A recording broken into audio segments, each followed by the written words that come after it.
काय सांगणार आज विजय संवाद तुम्ही हा मार्गदर्शन केलेला आहे आणि महाविजय संवाद हा संपूर्ण महाराष्ट्राच्या जितक्या विधानसभा मतदारसंघ आहेत त्या प्रत्येक विधानसभा मतदारसंघामध्ये आम्ही सुरू केलेले आहेत आणि नक्कीच एक चांगला प्रतिसाद आम्हाला मिळतोय। मुंबईतील आज 3 दिवसांमध्ये मी एकूण 15 विधानसभा मतदारसंघामध्ये आढावा युवा सेनेचा घेतलेला आहे। आज खऱ्या अर्थानं मागाठाणे विधानसभामध्ये आल्यानंतर अतिशय आनंद या गोष्टीचा होत आहे की एक चांगली टीम या ठिकाणी युवा सेनेच्या माध्यमातून आमचे सन्माननीय आमदार प्रकाशदादा सुर्वे आणि त्यांचे चिरंजीव राजप्रकाश सुर्वे यांच्या वतीनं इथे केलेली आहे।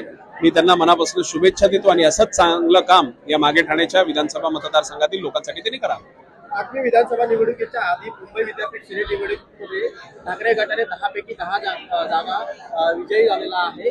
याचा परिणाम येत्या विधानसभा निवडणुकीमध्ये होणार आहे। बघा, सेनेटच्या निवडणुकींना ज्या पद्धतीनं त्यांनी त्याचा जो बोंबाबोंब केलेला आहे त्या बोंबाबोंबासाठी पण मी त्यांना शुभेच्छा देतो। त्यांनी 10 उमेदवार निवडून आणले त्यासाठी पण मी त्यांना शुभेच्छा देतो। शेवटी बघा, सेनेटच्या निवडणुकीमध्ये त्यावेळेस सुद्धा त्यांनी 10 विधानसभेमध्ये सेनेटमध्ये 10 उमेदवार निवडून आणल्यानंतर विधानसभेमध्ये काय झालं होतं ते त्यांना त्यावेळेस माहिती आहे।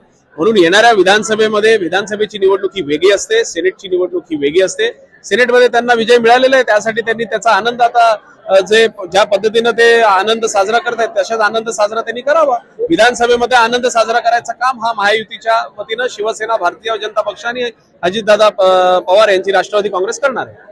2014 मध्ये 8 सीट होते पण आता 10 आणलेले कमी व्हायला पाहिजे पण ती वाढली। यावर पूर्वी सुद्धा त्यांच्या 10 सीटच होत्या, आताही त्यांच्या 10 सीट झालेल्या आहेत आणि मी जसं सांगितलं की त्यांच्या माझ्या मनापासून शुभेच्छा आहेत।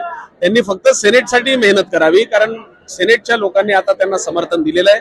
येणाऱ्या विधानसभेच्या निवडणुकीमध्ये जनता ही आमच्या महायुतीला समर्थन देणार।